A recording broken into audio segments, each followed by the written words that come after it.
ನಮಸ್ತೆ. ಜೈ ಶ್ರೀರಾಮ್, ಜೈ ಹನುಮಾನ್. ಇವತ್ತು ನಾವು ಹನುಮಾನ್ ಚಾಲೀಸ ಯಾವ ರೀತಿ ಹುಟ್ಟಿತು ಅನ್ನೋದ್ರ ಬಗ್ಗೆ ಮಾತಾಡೋಣ. ಹನುಮಾನ್ ಚಾಲೀಸ ಎಲ್ಲಿ ಹುಟ್ಟಿತು, ಯಾವಾಗ ಬರೆದ್ರು, ಯಾರು ಬರೆದಿದ್ದು? ಇದೊಂದು ಸಾಮಾನ್ಯ ಪ್ರಶ್ನೆ ಹಾಗೆ ಕಾಣ್ಬೋದು. ಆದರೆ ಹಿಂದಿನ ಕಥೆ ಇದೆಯಾ, ಇದು ತುಂಬ ಅರ್ಥಪೂರ್ಣವಾಗಿದೆ, ತುಂಬ ರೋಮಾಂಚನ ಕೂಡ ಆಗಿದೆ. ಜನಪ್ರಚಲಿತ ನಂಬಿಕೆಗಳ ಪ್ರಕಾರ ಹನುಮಾನ್ ಚಾಲೀಸ ಬರೆಯಲ್ಪಟ್ಟಿದ್ದು ಸಂತೋಷದ ಸಮಯದಲ್ಲೆಲ್ಲ, ಅದು ಬರೆಯಲ್ಪಟ್ಟಿದ್ದು ಸಂಕಟದ ಸಮಯದಲ್ಲಿ. ಗೋಸ್ವಾಮಿ ತುಳಸಿದಾಸರು ರಾಮಭಕ್ತರು, ಕವಿಗಳು, ಜನರ ಮನಸ್ಸಿಗೆ ಹಿತವಾಗಿ ಮಾತನಾಡುವವರು.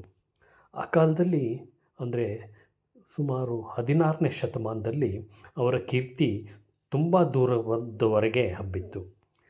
ಕೆಲವು ಜನಪ್ರಚಲಿತ ಕಥೆಗಳ ಪ್ರಕಾರ ಆಗಿನ ಮೊಘಲ ಚಕ್ರವರ್ತಿ ಅಕ್ಬರ್ ತುಳಸಿದಾಸರನ್ನು ತನ್ನ ಮುಂದೆ ಕರೆಸಿ, ನಿನ್ನ ದೇವರುಗಳನ್ನ ನನಗೂ ತೋರಿಸುವಂತ ಕೇಳ್ತಾನೆ.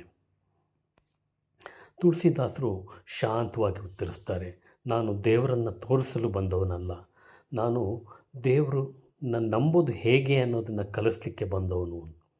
ಈ ಉತ್ತರ ಮೊಘಲ್ ಚಕ್ರವರ್ತಿ ಅಕ್ಬರ್ನಿಗೆ ಇಷ್ಟವಾಗೋದಿಲ್ಲ. ತುಳಸಿದಾಸರನ್ನು ಬಂಧಿಸಿ ಕಾರಾಗೃಹದಲ್ಲಿ ಇಡಲಾಗುತ್ತೆ. ಒಂದು ವಿಷಯ ಗಮನಿಸಬೇಕು, ಇದು ಕೇವಲ ಒಂದು ಕಥೆಯಲ್ಲ, ಇದು ಆಧ್ಯಾತ್ಮಿಕ ಶಕ್ತಿ ಮತ್ತು ರಾಜಕೀಯ ಶಕ್ತಿಯ ನಡುವಿನ ಸಂಘರ್ಷದ ಕಥೆ. ಕಾರಾಗೃಹದಲ್ಲಿ ತುಳಸಿದಾಸರು ಭಯಗೊಳ್ಳಲಿಲ್ಲ, ಯಾರ ಮೇಲೂ ದೂಷಣೆ ಮಾಡಲಿಲ್ಲ. ಹಾಗಾದರೆ ಅವರೇನು ಮಾಡಿದರು? ಸಂಕಷ್ಟದ ಕಾಲದಲ್ಲಿ ಹನುಮಾನನ್ನು ನೆನಪಿಸಿಕೊಂಡು ಹನುಮಾನ್ ಚಾಲೀಸದ ರಚನೆಯನ್ನು ಪ್ರಾರಂಭಿಸಿದರು ಅಂತ ಕಥೆಗಳು ಹೇಳುತ್ತೆ.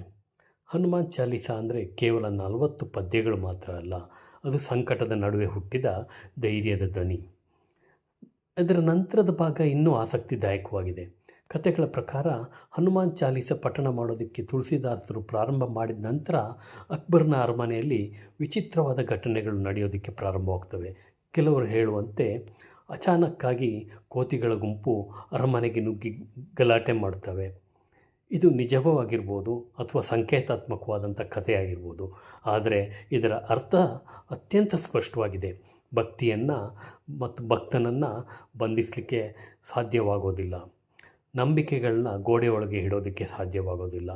ಇದನ್ನು ಕಂಡು ಭಯಗೊಂಡ ಅಕ್ಬರ್ ತುಳಸಿದಾಸರನ್ನ ಬಿಡುಗಡೆ ಮಾಡ್ತಾನೆ ಅಂತ ಜನಪ್ರಚಲಿತ ನಂಬಿಕೆಗಳು ಹೇಳುತ್ತೆ. ಈ ಕತೆ ನಮಗೇನು ಹೇಳುತ್ತೆ?